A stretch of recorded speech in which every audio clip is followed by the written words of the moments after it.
Till now we have studied that many rebellions of tribals occurred during the British time. Out of that, one worth mentioning is the Munda rebellion. This Munda rebellion was led by a person whose name was Birsa Munda. Munda is a tribe. So this Birsa Munda was born in mid 1870s in Chota Nagpur area of Jharkhand district.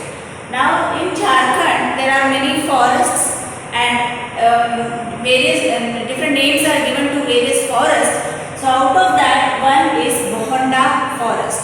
So in these forests Birsa used to live in his childhood years. So he was very happy in his childhood.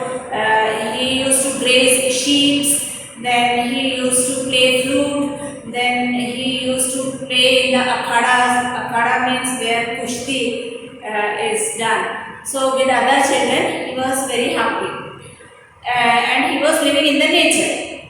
His father was very poor, so he had to move from one place to another place in search of work, and mostly in the forest area only they used to move for work. Now, during his adolescent period, that means during his teenagers, he had heard about the tales of Munda uprising in the past.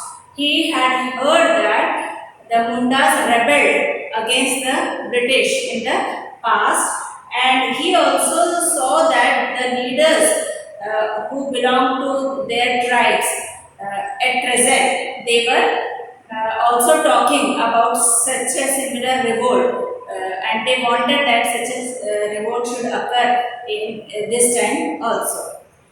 Then Munda also heard that the leaders were talking about a golden age in the past when people were living a happy life, free life, when there were no money lenders and traders coming inside the forest and there was no fear of diggers. And they expected, the leaders of his tribe expected that a time will come when these Mundas will be totally free from the British and they will get their rights on their ancestral property, that is their land.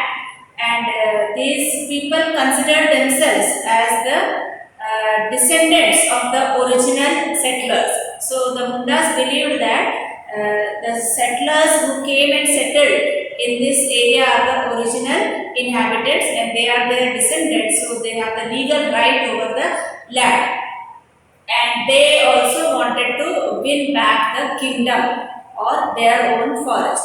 So when Birsa was in his growing ages, he had heard so many things from his elders.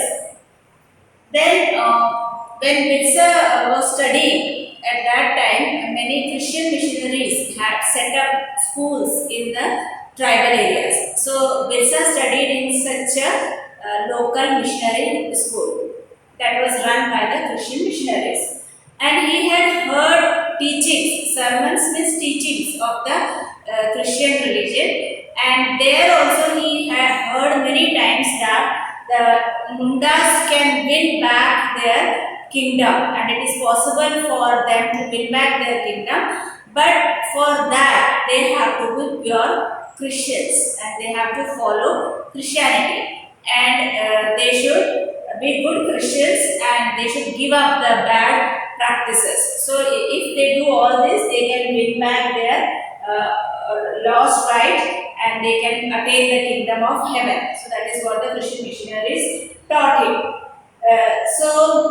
He has studied in the Christian missionaries also. Later on, he came in contact with many of the Vaishnava preachers. Vaishnava means those who are the believers of Vishnu. So he came in contact with Vaishnava preachers and there he came to know that how much important it is to be pure at heart and mind and to be religious, more and more religious. So he started wearing the sacred thread as the Brahmins wear. Though Birsa was not a Brahman, he was a tribal, but he started wearing that thread, sacred thread, and he started practicing purity and piety and he understood the importance of these good things when he was in contact with the Vaishnava preachers.